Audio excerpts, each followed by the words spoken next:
Well, hello again, everybody. How are you doing? Things here are well. Glad you guys could be here with me today. So, the card that I pulled for today is the Knight of Pentacles, or coins. This card tells me this person knows exactly what they want, where their destination is. They move steadily towards the goal. When they reach that goal, they stick with it. All the force of the earth that is theirs to summon. Wow. Exactly. This states you know exactly what you want. You know exactly what you're after.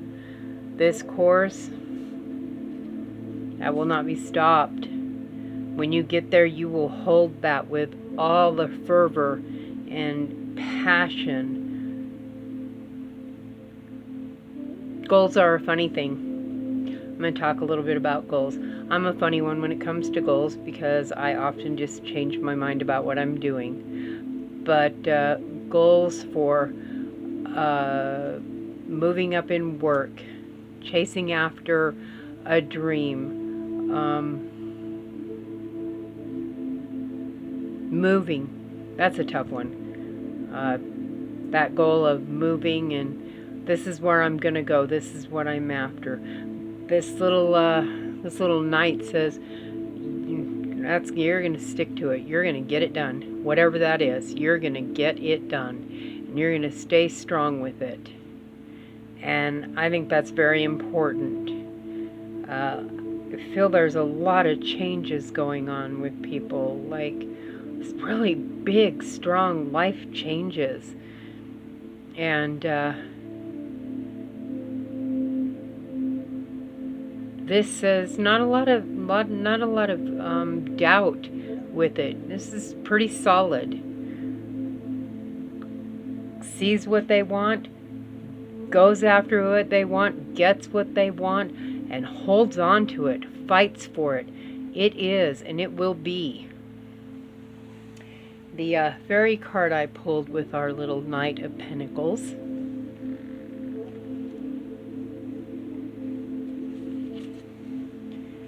is the Fairy King of Winter. What's he all about? What's this little Fairy King of Winter saying? He says the darkness holds the seeds of light. Ooh, I like that. The darkness holds the seeds of light.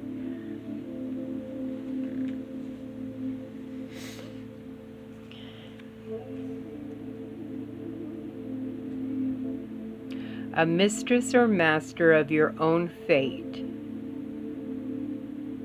You will be driven to prove yourself. By natural consequences, you will become what you are destined to be. Interesting. Natural consequences, you will become what you're destined to be.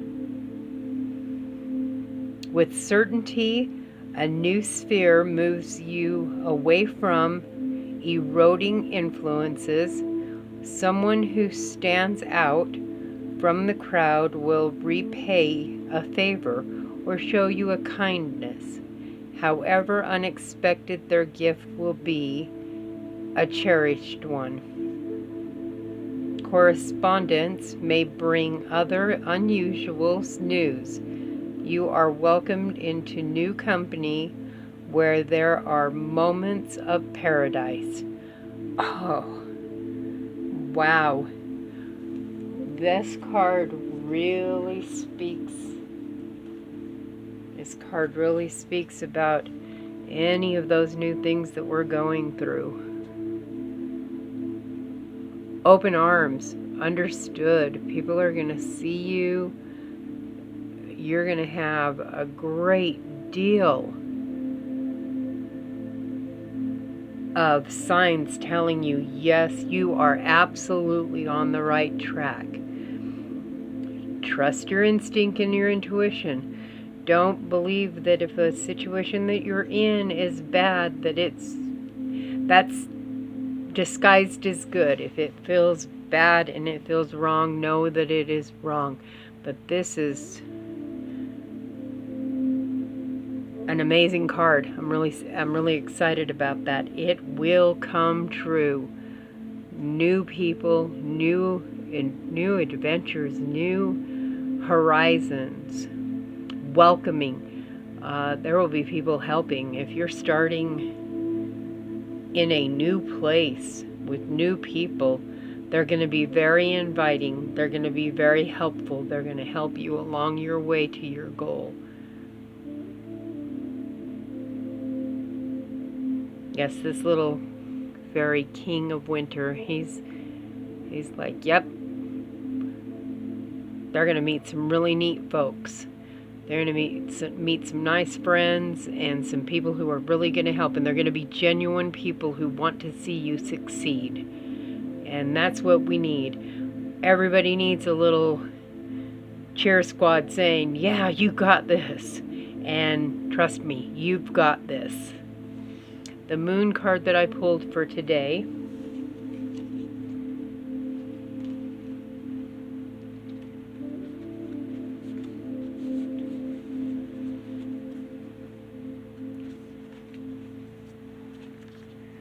is full moon in Taurus, which I think we actually are in full moon of Taurus, which this is super fun because I've never really pulled one for the actual sign that we're in with the moon. So let's see what this says. Your dreams need a practical plan. Well, what do you know about that, guys? It's nice to have dreams, and it's great, but if you don't put a practical plan on them, they're not going to happen. It's beautiful to dream, but if you don't set down plans that are obtainable plans, it's not going to happen. This is that full moon in Taurus. Your dreams need a particular plan, a very practical plan. Let's read what this says. I like that. That's a fun little card right there, guys.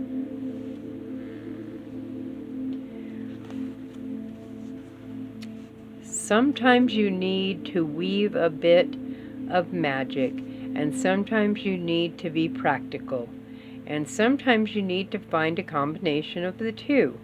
This card suggests that this is where you are now. You need to use the laws of attraction to draw to you what you want by imagining and expecting and welcoming it.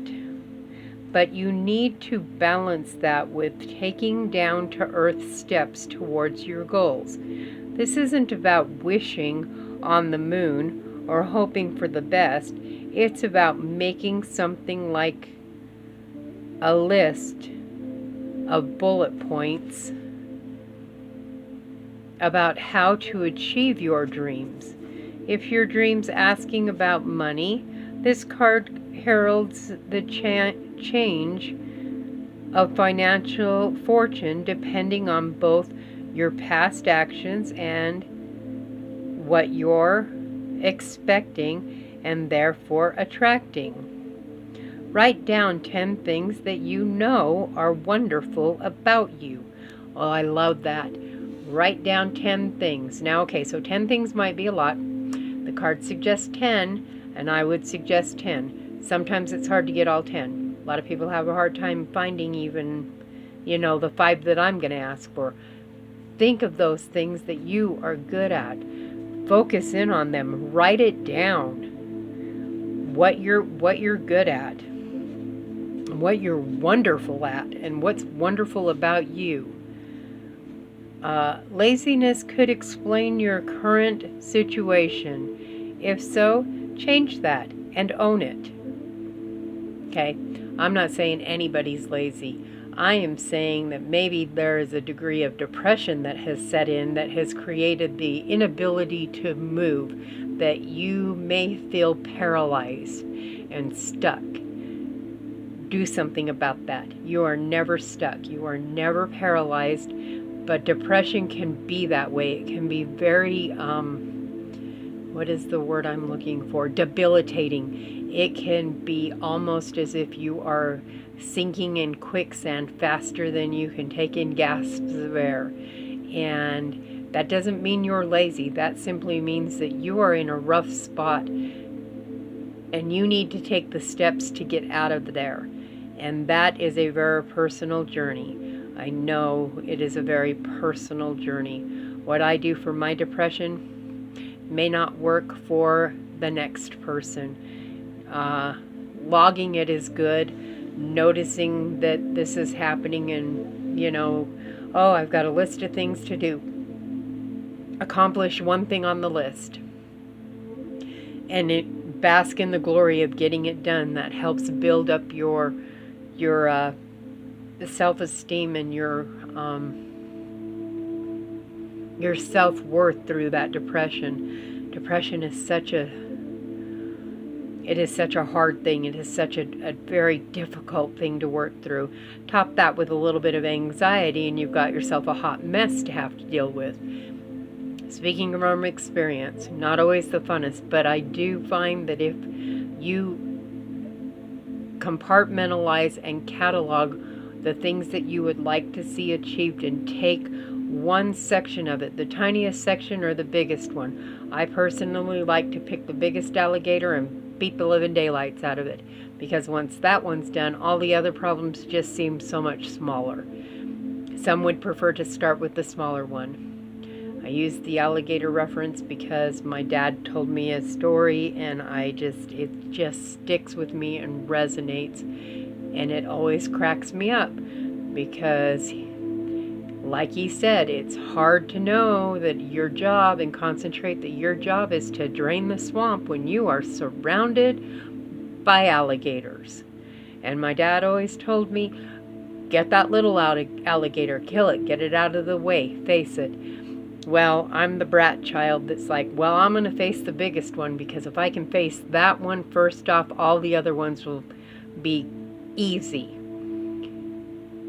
Most would recommend start with the small ones. It's very difficult to start with the biggest problem or the biggest obstacle, or the biggest fear, the biggest unknown, and plow through that. Me personally, I feel like if I can just plow through that one, the rest of them are easy. And it does seem to work for the most part for me. Again, personal journeys. We're all in this world on our own, very own personal journeys.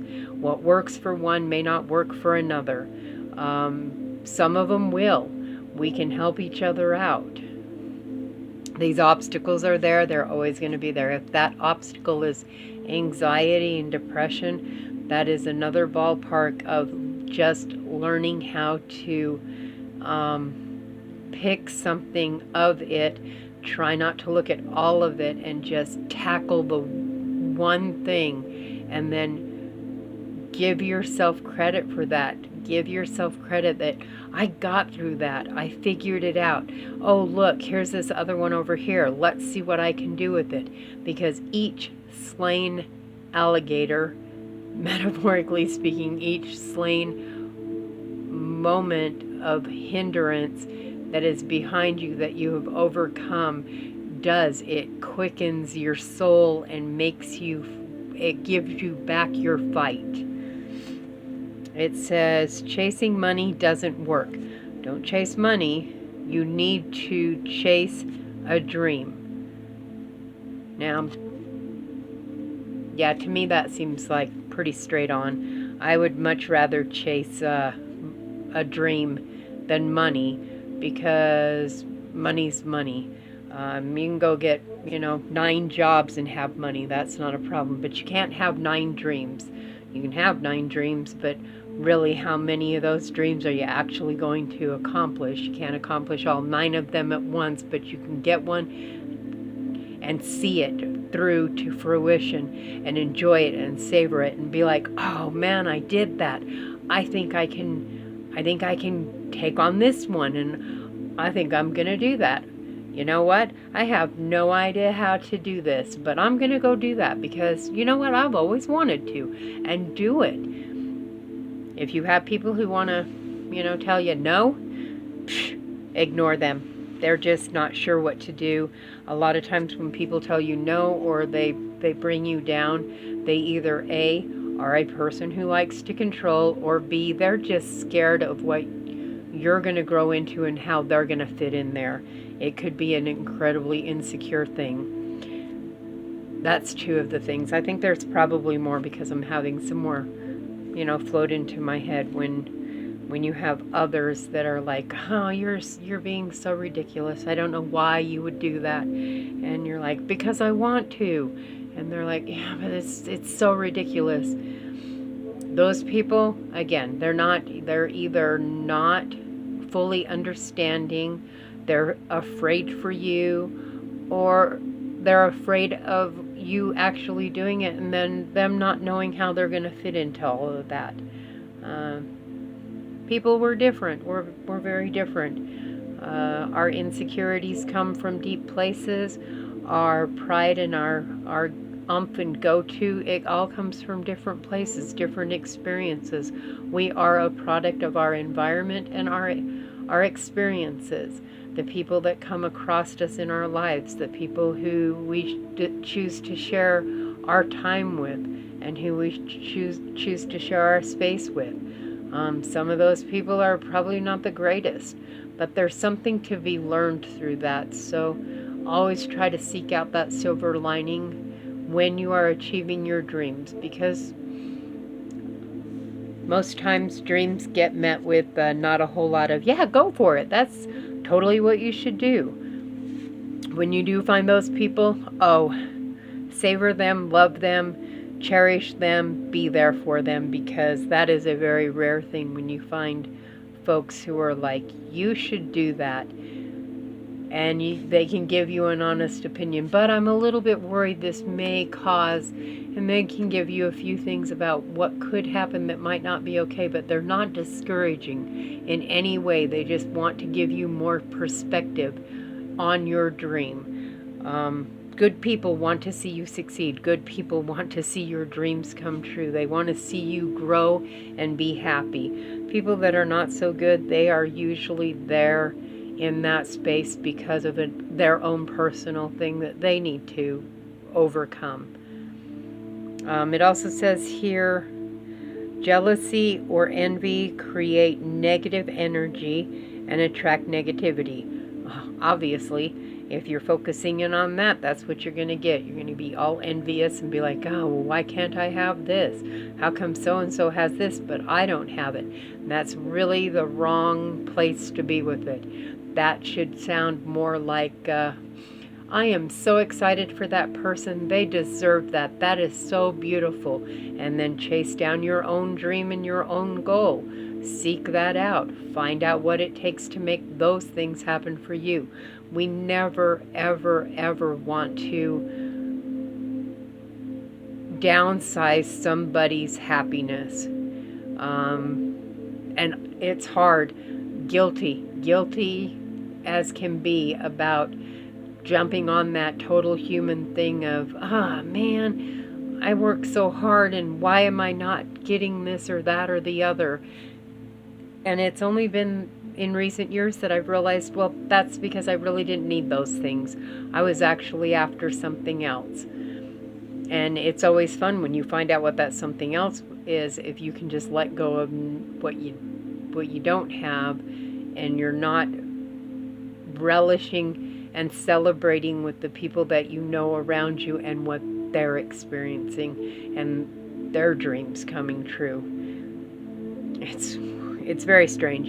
I think that's been one of those strange things I've noticed about us as humans, that somehow I feel society has programmed us. If it isn't happening for us, then we can't celebrate it happening with someone else. And it shouldn't be that way. We should be able to celebrate each other. We should be able to celebrate what each other is going through. I would encourage anybody who struggles with that, I myself, count me in on this, folks. We'll be doing this together. Really relish in other people's great things that they're experiencing, their dreams coming true, their hopes. It's important to do that, because that will come back around. I'm a firm believer in what goes around comes around. You send out that positive will work its way back to you. Yes, there's going to be a degree of negative, because you can't have one without the other. When you have those negative moments, those are learning moments. Those are moments where you get to learn and grow as a person. You get to find out the cut of your jib. You get to see what you're about, and you want to be the very best you can be. So always strive to be the very best you can be. Don't feel left out if somebody's getting something you've always wanted, but it's not happening for you right now, because something that is happening for you may not be happening for them. Celebrate your own achievements, your own accomplishments, your own growth, because you'll have that, and then if you're not giving it its due recognition, it'll sort of just fade off into the distance, and you will not have noticed it, so you don't really know that that's happened. And it's little things. Always be grateful for the little things. Always be grateful for all the things, bad, good, ugly, and otherwise. All of it is part of helping us grow as people, helping us grow to become better people if we use it correctly. If we're not using it correctly, then we can become quite horrible. Some people choose that. Some people choose to be horrible people, and if they are that, and they are in your world, that's where you have to separate the worlds and see, hey, if that's not working, that's not going to work. You cannot stick a star shape into a square thing. I mean, I suppose you can if you used a hard enough sledgehammer, but then chances are that the shape's not going to fit anyways, and you will have destroyed the square and the star at the same time. You don't want to do that. And you'll become more aware of these shapes and how people fit and don't fit. And if they don't fit, that doesn't mean, oh man, they're terrible. It just means they're not fitting exactly with the jive that you're trying to have. Not everybody is going to be vibing on the same wavelength. When you find those that vibe on the same wavelength, cherish them. When you find those that vibe differently but can still vibe on the same wavelength, hold on to them too, because they're going to give you perspective. They're going to be like, oh, hey, hold up, but what if? Maybe this. They're going to help keep you grounded. You may be that person for someone else. You might be, hey, wait, hold on. This could be this or that, but just imagine when it becomes this and they get excited for you. Hold on to those people, cherish them. Without fail, we're all going to run into people who are just really needing to be extra loved so that they know how to be lovable people. I don't want to say anything rude, but you know, they just need a little extra something to be a little less of whatever they've become because of their own personal conditioning. Can't know what you don't know. It says here more exercise is called for. I don't know what that exercise means. Physical exercise, mental exercise, spiritual exercise, work exercise, reading, creativity, all of those things. I think more exercise covers a very vast thing. I don't think that actually means go do, 50 push-ups and, do a bunch of cardio. Yes, you must do those things to help keep yourself strong and agile, but there is also your mind muscles that need to be worked, your spiritual muscles that need to be worked.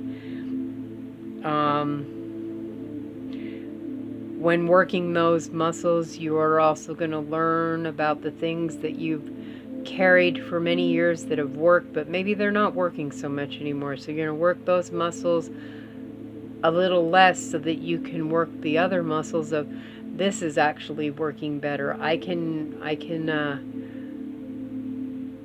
use this new technique I learned to communicate with people in a more open, what's the expression? There are a couple of ways you come across to people. There is the inviting with the hand open. I'm inviting expression. There's very pointed expressions. Pointed expressions, I don't particularly like them. Pointed expressions are like being scolded by your parents, and most people are not very responsive to that. They tend to retaliate, as you do when you're a small child. No, you can't get in the cookie jar. Well, I suppose I really am going to be in the cookie jar, and I'm going to eat every cookie in the cookie jar. But when it's like, I'd really rather you didn't get into the cookie jar until after dinner, then, it's a little more likely you'll get in the cookie jar after dinner because it'll come to you. Sometimes it doesn't, but it's kind of that open-handed, being open to versus the pointed communication. And that is for people who are communicating with you and how you communicate to other people. Try to be more open, more open to receiving, more open to how you communicate yourself out, and avoid the pointed, because pointed talk, there is a time and a place for pointed talk. Scolding a small child who's getting ready to run out the road or burn their hand on the stove, that's definitely a pointed sort of thing. That makes sense. They would be hurt, injured, or killed. People do those gestures through everything. Husbands, wives do it to each other. Bosses do it to employees. Employees do it to bosses. My goodness, you might even do it to the person who's driving in a car next to you that's behaving a fool. And you pointedly, express.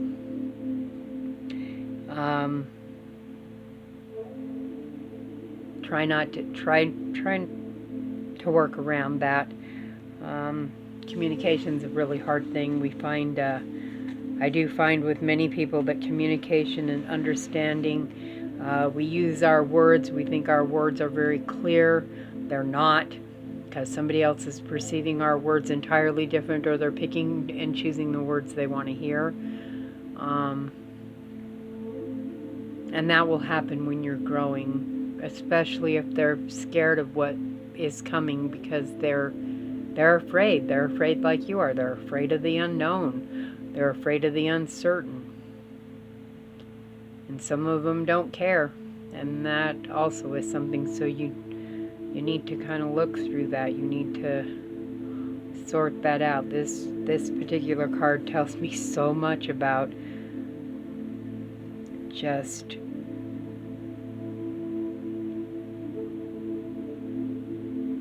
getting out of the jealousy, the envy, the negativity, because it keeps attracting it. Exercise every part of who you are. That you are not just a body, you are a soul, you are an entity, you are a spark of the infinite, and all of that needs to be honored. It needs to be honored. In closing with this, the teaching, the full moon in Taurus, is a time to get back to earth, to get grounded, to work through any negative feelings you've been dealing with, and to find balance between being passionate and being overly intense. They do look kind of similar, but yes, being passionate and being overly intense. You can be passionate about something. Overly intense usually leads to problems. Money issues may come to a head at the time of the full moon in Taurus, but you can take this card as a sign to pay more attention to your cash flow no matter when you draw it. So yeah, it's just saying, watch yourself, watch your cash flow. Check yourself. Checks and balances. Check and see who is in your ballpark, who says what and when and how.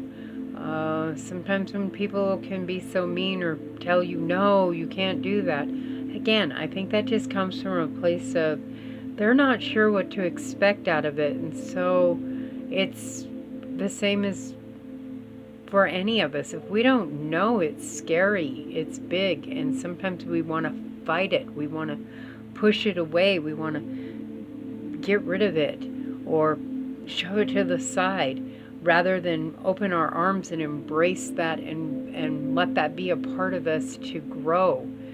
I said it a lot of times. You never grow when it's happy. You never grow when it's still. You are getting to enjoy the time when it's still. That is life's way of just giving you a minute to breathe before you are on to your next big steps in life, because you will always be learning and growing till the day you are no longer learning and growing. And embrace that. When it is hard, embrace that. Take that anger, that hurt, that frustration, and recycle that into something positive for yourself. Focus it on something. Focus it on something for you that is going to help you grow. Really work those muscles in your spirituality. Really work those muscles in your heart and your mind. We're now getting into good weather here, and in this area, in the western states here, we're getting into warm weather. And get out and walk. Get out and into nature and walk and take in some of that fresh air. A lot of us have been stuck. Boy, have we been stuck in our houses, behind masks, behind doors. Don't get close to anybody, because, you could get really sick. And that can still happen. But there's also a degree where you can get out and still be around those people and not be stifling and suffocating your soul. And I feel like that is something that has happened recently. All of our souls have been slightly suffocated, and we're finding new changes. A lot of us are going through